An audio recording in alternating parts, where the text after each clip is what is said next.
Salawat teriring salam tak lupa senantiasa kita curah limpahkan kepada junjungan kita baginda Nabi besar Muhammad sallallahu alaihi wasallam beserta seluruh keluarganya, para sahabat dan pengikutnya hingga yaumil qiyamah. Mudah-mudahan kita semua yang hadir kelak mendapat syafaatnya di yaumil qiyamah nanti. Amin ya rabbal alamin. Hadirin yang dimuliakan oleh Allah Subhanahu wa taala, insyaallah kita siang ini akan membahas sesuai dengan bulan Agustus yang belum lama kita memperingati Hari Kemerdekaan Republik Indonesia yang ke-79. Maka penting kiranya untuk sama-sama kita fahami dan kita resapi tentang bagaimana Islam memandang kecintaan seseorang terhadap tanah airnya.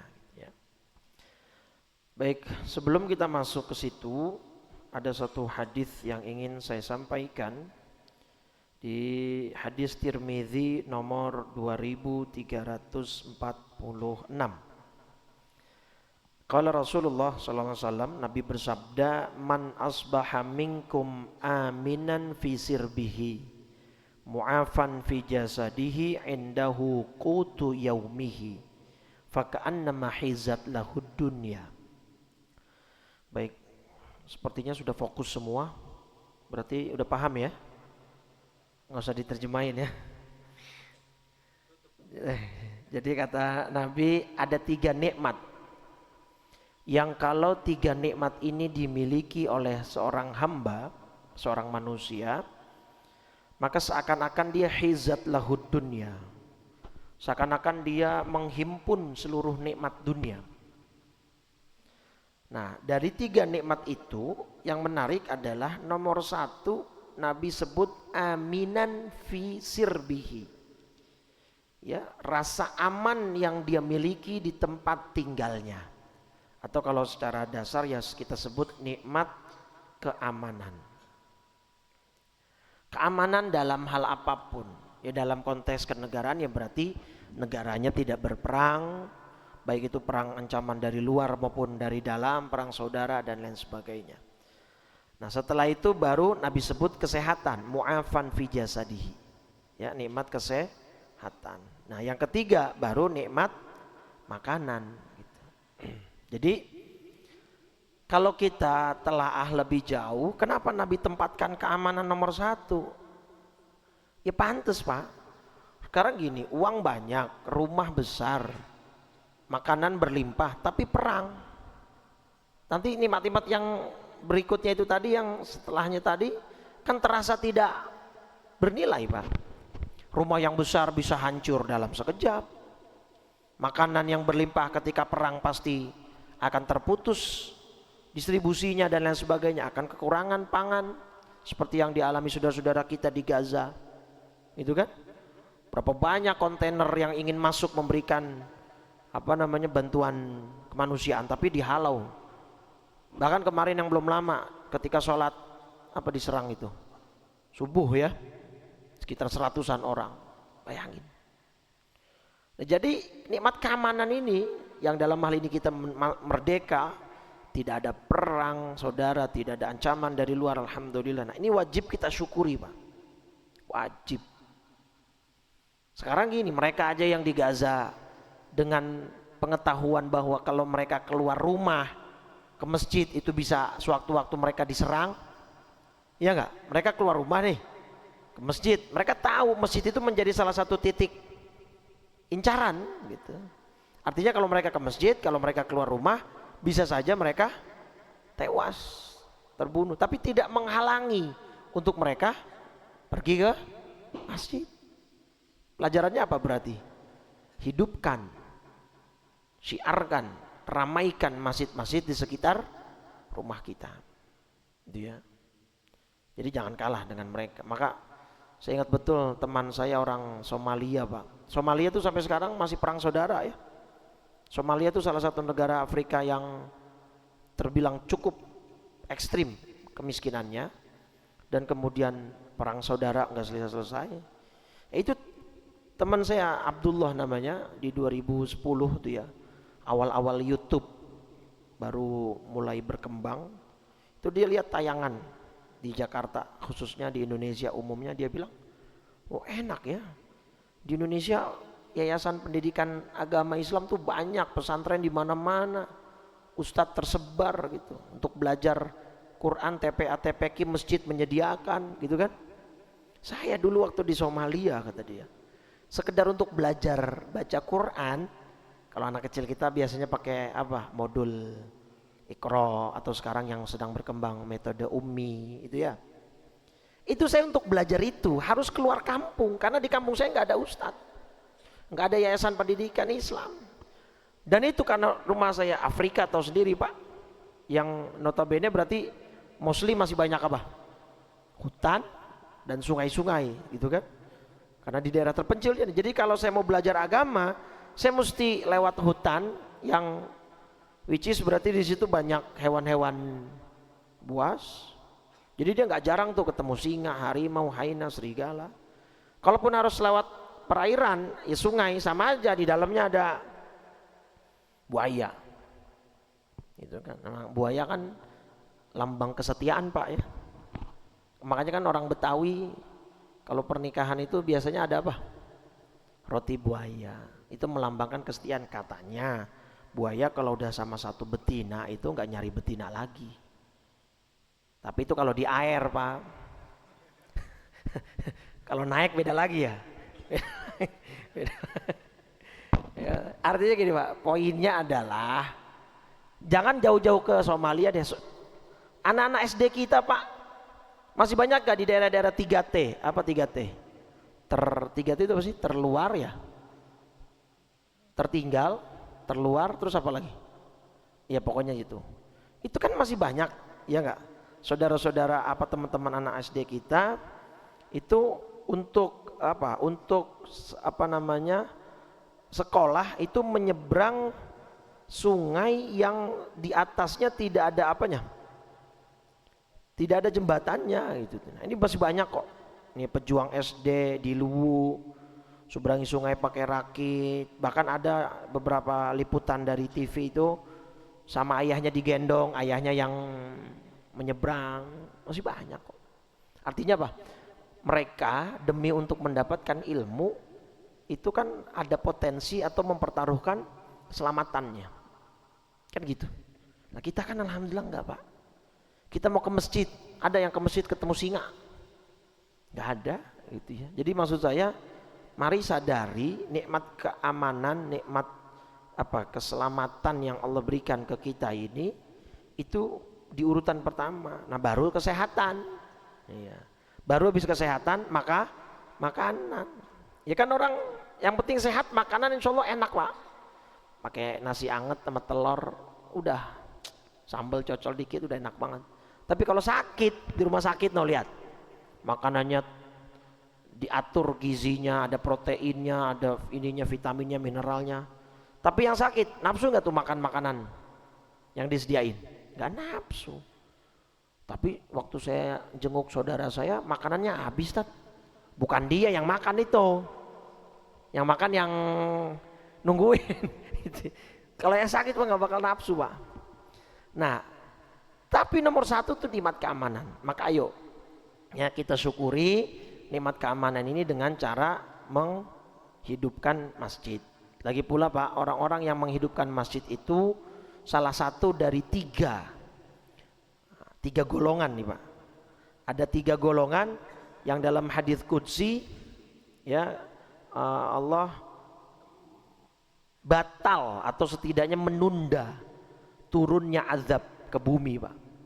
Ini hadis qudsi di dalam kitab Faidul Qadirnya Imam Suyuti di nomor 1935 hadis qudsinya, innallaha ta'ala yaqul, sesungguhnya Allah berfirman, inni la ahummu bi ahlil ardi azaban.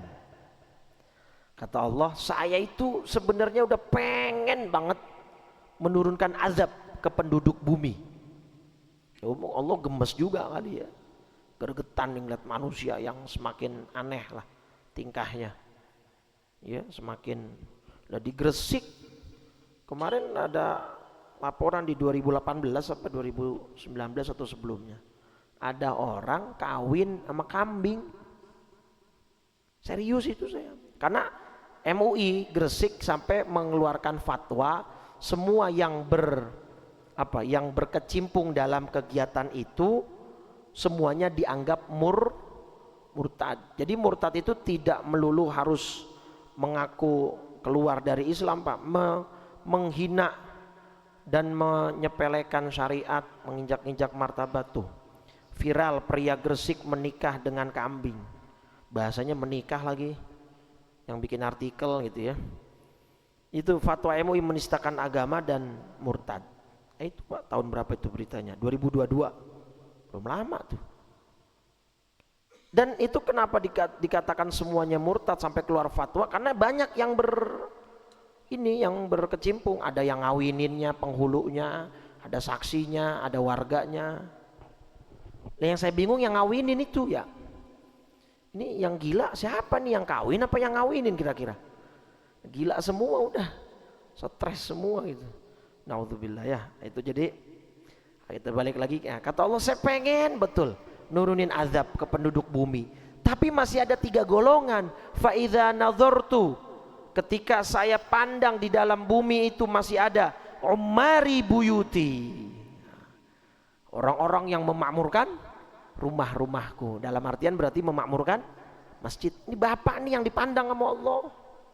Gara-gara bapak nih insya Allah bangsa Indonesia menjadi baldatun thayyibatun, insya Allah terus dijaga.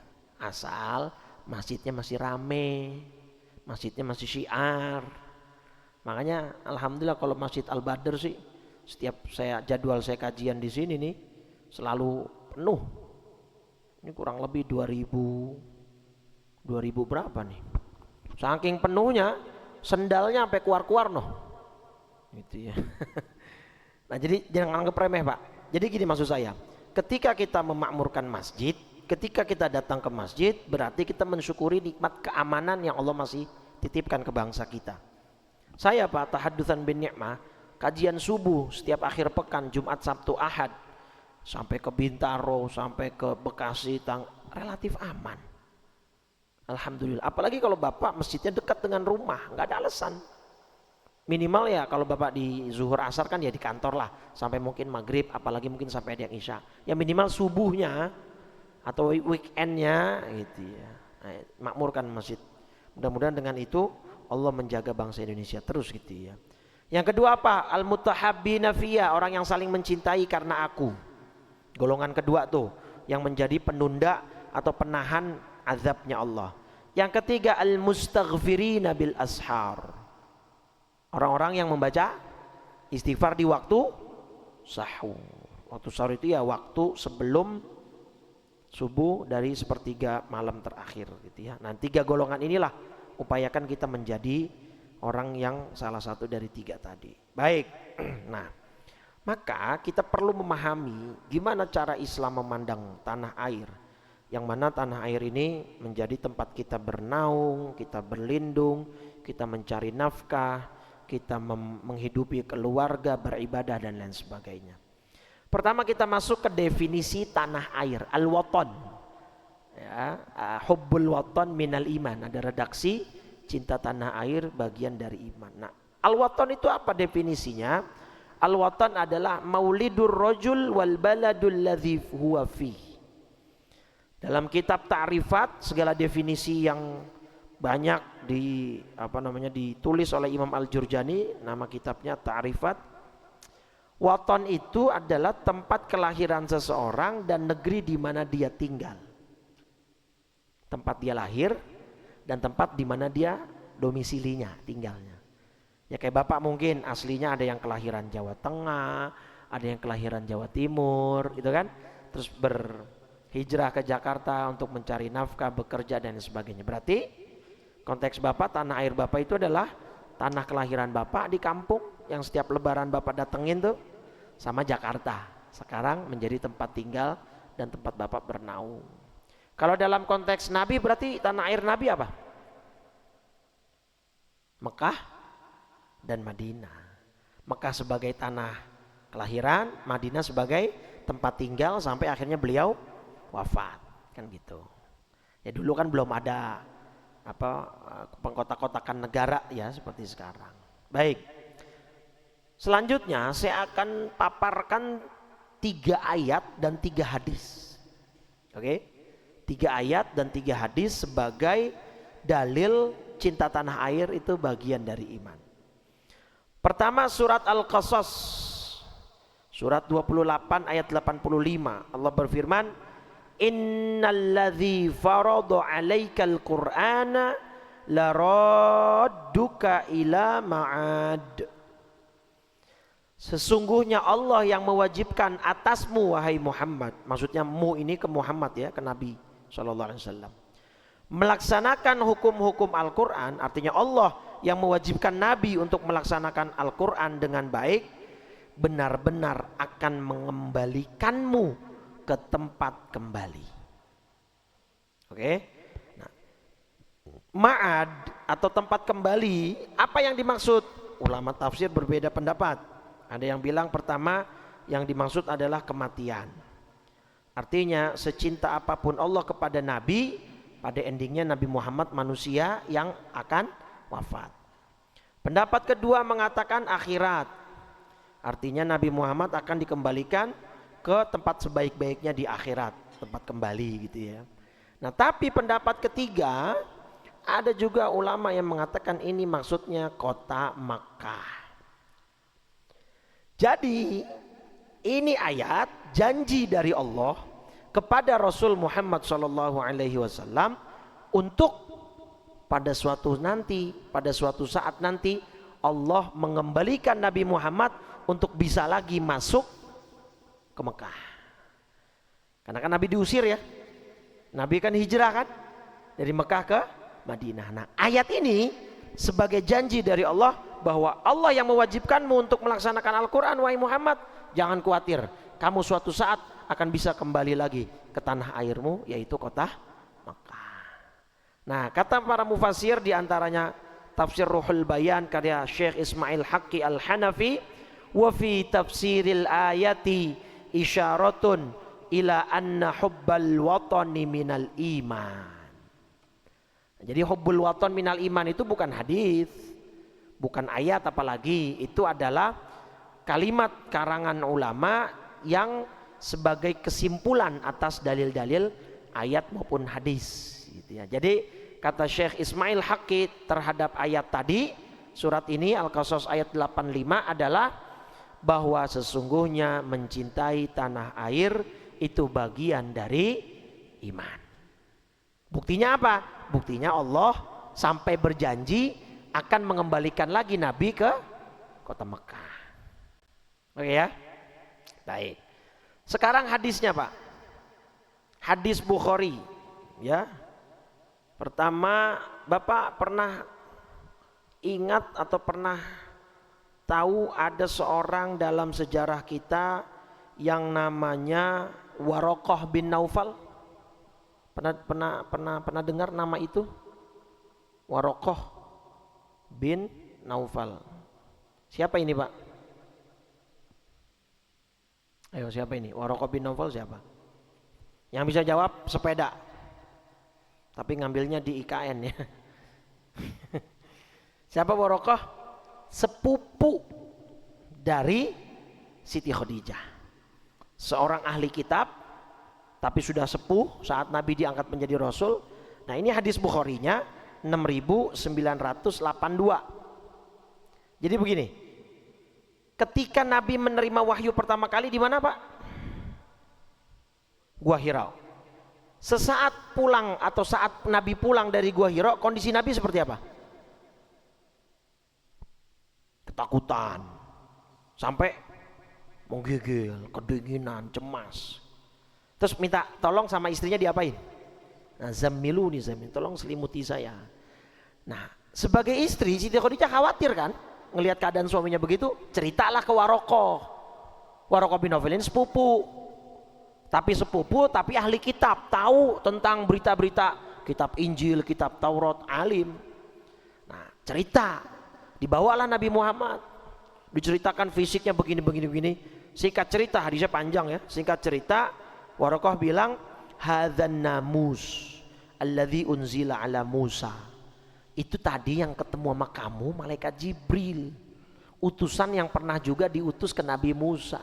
Dan tidak ada satupun manusia yang mendapatkan perlakuan seperti engkau kecuali pasti dia akan menjadi utusannya Allah. Nah, konsekuensinya Anda menjadi utusan Allah, kata Warokoh, Anda akan disakiti, Anda akan didustakan, Anda akan dimusuhi, bahkan Anda akan diusir. Nah, poinnya di sini Pak. Ketika Warokoh bin Naufal bilang kamu disakiti nanti Muhammad, Nabi nggak berespon, cuek. Nanti kamu akan didustakan wahai Muhammad, Nabi nggak peduli, cuek. Tapi begitu Nabi bilang, Warokoh bilang kamu akan diusir, Nabi langsung merespon. Faqala Rasulullah, apa responnya? Awa mukhrijiyahum, apakah benar mereka akan mengusir saya? Gitu. Dapat gak poinnya Pak? Artinya ketika Nabi dibilangin sama Warokoh bakal didustakan, Nabi gak peduli. Ketika Nabi dibilang bakal disakiti, gak masalah. Itu memang tanggung jawab, beban beliau. Tapi begitu dibilang bakal itu mengusik ke dalam hati, relung hati Nabi yang terdalam. Saya bakal diusir gitu. Jadi seakan-akan Nabi kayak berat banget gitu Pak untuk melakukan hijrah nantinya gitu. Nah, itu dalil hadis yang pertama. Hadis yang kedua di dalam Tirmidzi Pak. Nih, hadis Tirmidzi, hadis 3926. Nabi sampai membuat semacam pujian syair kepada kota Mekah. Nah, qala Rasulullah sallallahu alaihi wasallam li Makkah. Nabi bersabda, dan sabdanya Nabi ini ditujukan untuk kota Mekah. Apa kata Nabi? Ma atyabaki mim baladin. Tidak ada kota seindah engkau wahai Mekah. Wa habbaki ilayya, dan tidak ada kota yang lebih saya cintai ketimbang engkau wahai kota Mekah. Laula anna qaumi akhrajuni minki masakantu ghairaki. Kalaulah bukan karena aku diusir oleh kaumku sendiri dari kamu, saya tidak akan mau pindah ke kota selain kamu. Bayangin, dari saking apanya? Cintanya. Kalau kita kan Jakarta itu apa sih ininya? Tagline-nya Love Jakarta, bukan? Apa sih tagline Jakarta? Ya pokoknya kan setiap kayak Indonesia kan wonderful Indonesia gitu, tagline yang coba digaungkan di dunia kancah internasional gitu. Nah, jadi ini dalil Pak. Nah, saya sedikit mau cerita Pak. Waktu saya di Hadramut Yaman dari 2008 sampai 2012 saya di sana. Di awal tahun pertama saya datang itu ada semacam study tour lah untuk mahasiswa baru yang di Yaman. Destinasinya seluruh kota dan provinsi se-Yaman. Saya nggak mau menyia-nyiakan kesempatan itu, ikutlah saya. Terkumpullah mahasiswa satu bus. Saya ke kota-kota lah, Mukalla, Aden, Son'a, Zabid dan lain sebagainya. Nah, salah satu kota atau provinsi namanya Abyan. Begitu saya mau masuk, bis kami mau masuk Pak, itu dihalangi oleh tentara. Ternyata saya tanya, kenapa sih ini? Kalau kita mau melintas di kota Abyan itu harus dikawal Pak, sama tentara Yaman sana. Depan belakang bis saya itu dikawal, bis kami itu. Terus saya tanya, kenapa sih? Ini daerah terindikasi daerah yang terpapar radikalisme. Jadi mereka ingin memberontak kepada pemerintahan yang sah. Dan mereka punya senjata saat itu. Jadi sepanjang jalan itu saya zikiran terus tuh Pak. Loh iya dong, kalau ntar oke dikawal. Tapi kalau yang pengawalannya depan belakang dihantam juga, kan kita juga kena juga Pak gitu. Wah itu Pak, perjalanan cuma 2 jam kota situ, tapi perasaan kayak lama banget gak sampai-sampai gitu. Mana malam waktu itu Pak. Nah sayangnya menurut kabar yang saya terima waktu itu, dan saya cek ke KBRI di ibu kota Yaman itu San'a, ada pelajar Indonesia yang belajar agamanya ke situ. Jadi begitu sampai sana paspornya sama mereka dirobek Pak. Karena mereka masih menganggap Indonesia sebagai Darul Kufri, yaitu negeri kafir. Jadi paspornya sama mereka robek, dan mereka di sana selain belajar agama yang keras, mereka belajar pegang senjata, mereka belajar membuat bom racikan. Tapi saat ini setahu saya dan beberapa informasi menyebutkan daerah itu sudah di-cut lah oleh pemerintah Indonesia supaya tidak ada pelajar Indonesia yang bisa masuk ke sana gitu ya. Nah, dalilnya di sini Pak, kan mereka yang menganggap Indonesia sebagai Darul Kufri, pemerintahannya itu tidak Islami atau negaranya masih negara kafir karena tidak berlandaskan Quran dan hadis, terbantahkan dengan ayat ini, dengan hadis ini Pak. Sekarang saya tanya, ketika Nabi memuji-muji kota Mekah dengan pujian yang sangat tinggi seperti ini, Mekah sudah bertauhid belum penduduknya? Kan belum, masih menyembah apa? Berhala. Terus apa lantas Nabi benci dengan kotanya, dengan tempat kelahirannya? Enggak kan, justru Nabi punya tujuan ingin memurnikan kota itu menjadi kota yang bertauhid kan gitu. Artinya apa? Pujian Nabi kepada kota Mekah saat itu membuktikan tidak menghalangi Nabi untuk memuji dan mencintai Mekah. Padahal penduduknya masih banyak yang bukan banyak, hampir semua masih menyembah berhala gitu. Nah itu menjadi dalil kuat ke sana tuh ya. Nah kalau Madinah gimana? Nabi cinta nggak Pak ke Madinah Pak?